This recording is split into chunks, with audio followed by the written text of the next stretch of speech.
Hello everyone, welcome back to our channel. So today our topic or our program will be Armstrong number. हम आज पढ़ेंगे कि Armstrong number क्या होता है। लास्ट वीडियो में हमने पढ़ा था कि कैसे हम डिजिट्स को एक्सट्रैक्ट करते हैं, डिजिट्स को सेपरेट करते हैं फ्रॉम अ नंबर। आज उसी बेसिस, उसी लॉजिक के ऊपर हम एक प्रोग्राम करेंगे दैट इज़ आर्मस्ट्रॉन्ग नंबर। की आर्मस्ट्रॉन्ग नंबर होता क्या है। सबसे पहले वी हैव टू अंडरस्टैंड कि आर्मस्ट्रॉन्ग नंबर क्या होता है। आर्मस्ट्रॉन्ग नंबर क्या है। सपोज एक नंबर हमने एंटर करवाया और उस नंबर की जितनी उस नंबर में डिजिट्स हैं अगर हम उतनी पावर कर देंगे और फिर उसका सम कर देंगे तो वो हमारा उस नंबर के इक्वल आना चाहिए, तो वो हमारा आर्मस्ट्रॉन्ग नंबर होता है। फॉर एग्ज़ाम्पल अगर मैंने यहाँ पर एक नंबर लिया, सपोज़ 153, मैंने एक नंबर लिया 153, तो आर्मस्ट्रॉन्ग नंबर कैसे होगा। इसमें कितनी डिजिट्स हैं। डिजिट्स हैं 3 डिजिट्स। ओके, सो आर्मस्ट्रॉन्ग नंबर इसमें क्या होगा कि 1 का क्यूब प्लस 5 का क्यूब प्लस 3 का क्यूब। हमने इसमें क्यूब क्यों किया, क्योंकि इसमें नंबर ऑफ़ डिजिट्स कितनी है 3। तो इनका जो सम होगा, जैसे कि अगर हम 1 का क्यूब करेंगे तो दैट विल बी 1, 5 का क्यूब करेंगे 125, और अगर 3 का क्यूब करेंगे so that will be equal to 27। तो हमारे पास सम कितना आ जाएगा 153, which is equal to the original number. So Armstrong number हमारा क्या हुआ कि जितनी नंबर ऑफ़ डिजिट्स हैं अगर हम उतनी पावर कर देंगे हर एक डिजिट की और उनका सम करेंगे तो वो हमारा नंबर के इक्वल आना चाहिए। फॉर एग्ज़ाम्पल अब हमारे पास अगर 3 डिजिट नंबर नहीं है, अगर अब हमारे पास नंबर है 1634, 4 डिजिट नंबर है, तो हम इसमें 4 डिजिट्स हैं तो हम कितनी पावर करेंगे, 4 पावर करेंगे। यानी कि 1 की पावर 4 प्लस 6 की पावर 4 प्लस 3 की पावर 4 प्लस 4 की पावर 4।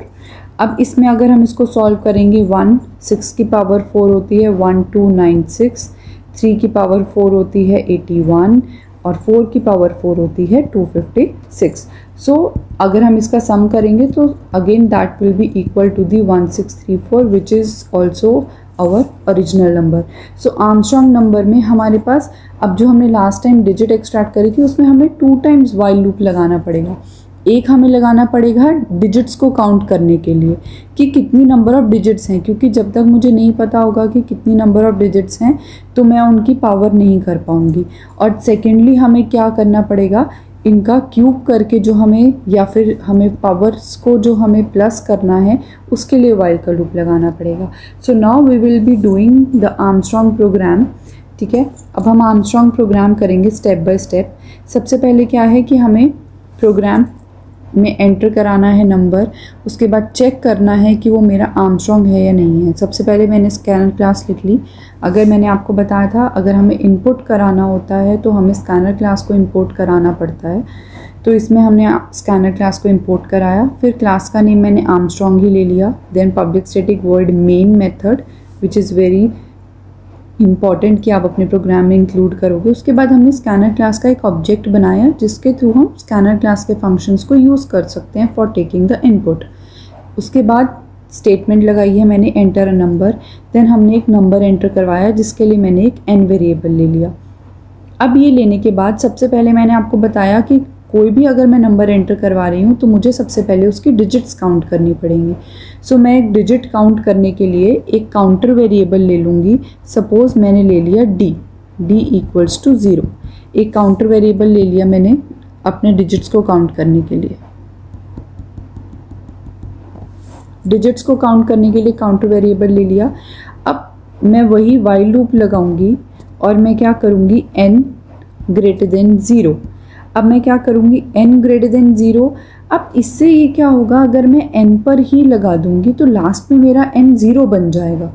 n की वैल्यू 0 हो गई लास्ट में। अब जब मैं इसको नेक्स्ट वाइल लूप में यूज़ करूँगी तो मैं 0 को नहीं यूज़ कर सकती ना। तो ऐसे क्वेश्चंस के लिए हम क्या करते हैं, एक टेम्परेरी वेरिएबल ले लेते हैं या मैं एक नम वेरिएबल ले लूँगी जिसमें मैं n को डाल दूँगी। नम मैंने एक वेरिएबल ले लिया जिसमें मैंने n डाल दिया। अब इस डिजिट्स काउंट करने के लिए मैं n की जगह नम का यूज़ करूँगी। ठीक है, तो अब मैंने यहाँ पर क्या करा, n की जगह मैंने यहाँ पर क्या ले लिया, नम। क्यों लिया वो मैंने आपको बताया, क्योंकि लास्ट में जब हम इसको नंबर को छोटा करते हैं तो वो 0 बन जाएगा, तो n की वैल्यू 0 हो जाएगी, हम उसको आगे नहीं यूज़ कर पाएंगे। क्योंकि वो n 0 बन गया ओरिजिनल नंबर, तो हम ओरिजिनल नंबर को ना यूज़ करके हमने एक अलग वेरिएबल ले लिया जिसमें मैंने ओरिजिनल वैल्यू जो है वो डाल दी है, नम ग्रेटर देन 0। अब हम क्या करेंगे, डिजिट काउंट करने के लिए सबसे पहले हमें r लेना पड़ता है, रिमाइंडर, यानी कि r equals to num mod 10। Mod मैंने बताया था, मॉड किस लिए होता है, लास्ट डिजिट पिक करेगा वो। उसके बाद अब r ये जो मैंने इसके अंदर लिया है, डिक्लेयर करा है यहाँ पर, आप इसको बाहर भी ले सकते हो, मैंने अंदर ही ले लिया। उसके बाद अब आपको d को काउंट करना है, कितनी नंबर ऑफ डिजिट है, तो कुछ भी काउंट करना है, मैं उसमें एक इंक्रीमेंट करती रहूँगी। और नंबर को छोटा करने के लिए क्या करूँगी, num equals to num divided by 10। ठीक है, नम डिवाइडेड बाय 10 हो गया। तो इससे क्या हुआ, मेरा जो नंबर है वो छोटा हो गया। नंबर, क्योंकि एक मैंने डिजिट एक्सट्रैक्ट कर ली और मैंने उसके बाद क्या करा, डिजिट एक्सट्रैक्ट करने के बाद उसको काउंट कर लिया। तो अब मेरे को उसको डिजिट को नहीं काउंट करना, नेक्स्ट डिजिट को करना है। सपोज 153 था, तो 153 में से r में सबसे पहले 3 आया, तो d की वैल्यू 1 हो गई। उसके बाद नंबर जब छोटा होगा तो 15 पर अब मैं अप्लाई करूँगी। ठीक है, तो अब मैंने इससे क्या करा, यहाँ पर लूप क्लोज कर दिया। ये जो लॉजिक मैंने लगाया है ये किस लिए लगाया है, फॉर काउंटिंग द डिजिट्स। ठीक है, डिजिट्स काउंट हो जाएंगी इससे। अब जो नेक्स्ट लॉजिक मैं लगाऊंगी वो मैं किस लिए लगाऊंगी, ताकि मैं ये चेक कर सकूं कि मेरा नंबर जो है वो आर्मस्ट्रॉन्ग नंबर है या नहीं है। मैंने आपको बताया अगर मैं n पर ही लगा दूंगी तो मेरा ओरिजिनल नंबर 0 बन जाएगा। तो यहाँ पर मैं एक और नंबर ले लूँगी, दैट इज़ n1, जिसमें मैं फिर से जो है वो n डाल दूँगी। अब मैं n1 पर जो है परफॉर्म करूँगी, वाइल लूप लगाया, n1 ग्रेटर देन 0। ठीक है, क्योंकि जब तक नंबर 0 नहीं बन जाता तब तक मुझे ये करना है, n1 0।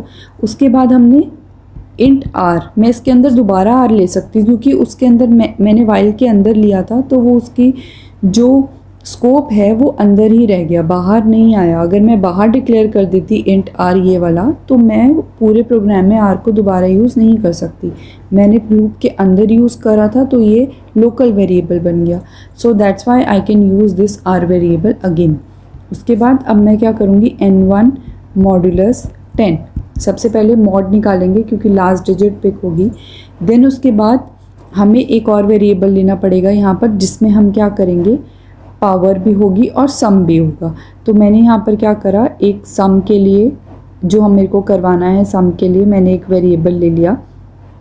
और वो वेरिएबल क्या ले लिया मैंने, सम ले लो आप, सम इक्वल्स टू 0।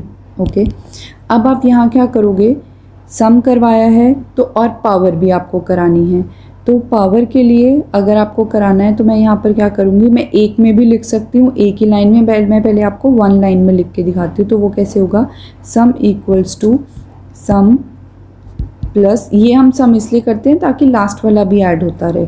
अब मेरे को पावर करनी है, तो मैथ डॉट पाव, और किसकी करनी है, जो बेस वैल्यू है यानी कि r, और कॉमा पावर की यानी कि d की जितनी वैल्यू थी वो, और कॉमा d हमेशा।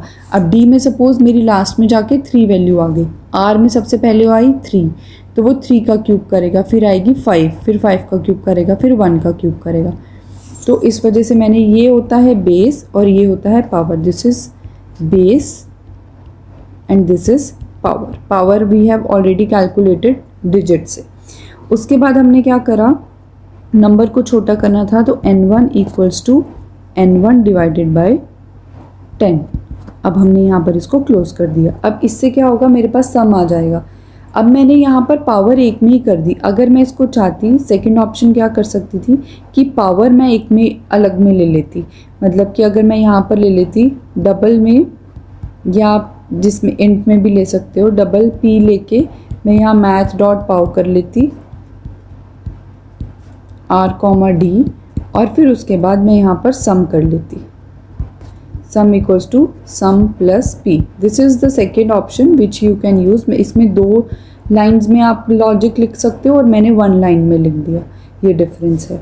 उसके बाद जब आपने डिजिट्स भी कैलकुलेट कर ली, सम भी, अब इसके अंदर सम आ गया है क्यूब होकर, क्योंकि सपोज अगर हमने 3 डिजिट लिया है, 4 डिजिट लिया है तो 4 पावर होके आ जाएगा, सम के अंदर आ गया वो नंबर। अब हमें कंपेयर करना है कि वो नंबर क्या ओरिजिनल नंबर के इक्वल है। तो हम कैसे कंपेयर करेंगे? Using if statement. मैं देखूंगी कि क्या मेरा जो सम आया है वो इक्वल्स टू मेरा ओरिजिनल नंबर था n है। ओरिजिनल नंबर को मैंने कहीं भी नहीं छेड़ा, यहाँ n1 ले लिया, यहाँ मैंने नाम ले लिया। तो अब हम यहाँ क्या कराएंगे? System dot out dot print L number is Armstrong. ठीक है, क्योंकि अगर वो इक्वल है तो वो आर्मस्ट्रॉन्ग है। एल्स में अगर ऐसा नहीं हुआ तो मैं system dot out dot print L क्या करा दूंगी? System dot out dot print L number is not Armstrong. ठीक है, this is the whole logic. यहाँ पर मेरा जो है वो मेन मेथड क्लोज हुआ और फिर ये क्लास की ब्रेसेस क्लोज हो गई। So this is all about Armstrong number. मैं एक बार फिर से आपको एक दोबारा से रिकैप कर देती हूँ कि यहाँ पर हमने क्या करा था। सबसे पहले डिजिट काउंट करने के लिए लूप चलाया, दिस लूप। उसके बाद मैंने जितनी डिजिट्स आई मेरे पास उनका पावर करने के लिए ये लूप चलाया। उसके बाद मैंने काउंट यहाँ पर सम और n को इक्वल रख के देख लिया। n को मैंने कहीं भी नहीं यूज़ करा लूप में, सो दैट मेरा original number will remain same. ठीक है, so this is all about the Armstrong number. आप देख रहे होंगे जो हमने फर्स्ट वाला लूप लगाया है जिसमें हम डिजिट्स को काउंट कर रहे हैं, उसमें मैंने रिमाइंडर भी जो है वो फाइंड आउट किया है। But in this case you can skip this line, क्योंकि हम लोग सिर्फ काउंट कर रहे हैं डिजिट्स को। आपकी मर्ज़ी है, आप ये लाइन लगा भी सकते हो, रिमाइंडर फाइंड आउट भी कर सकते हो और इस लाइन को स्किप भी कर सकते हो। मैंने इसलिए ऐड किया है so that you can easily understand the concept of extracting digits.